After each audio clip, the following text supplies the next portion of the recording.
بسم الله الرحمن الرحيم.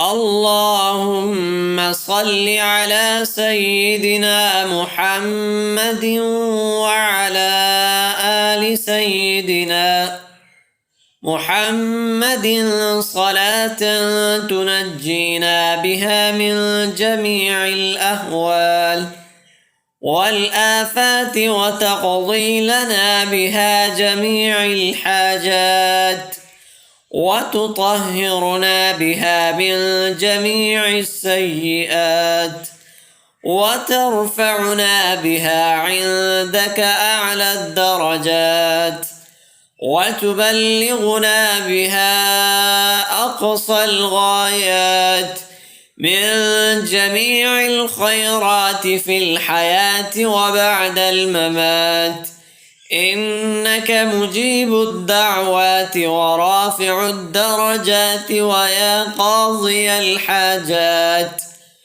ويا كافي المهمات ويا دافع البليات ويا حل المشكلات.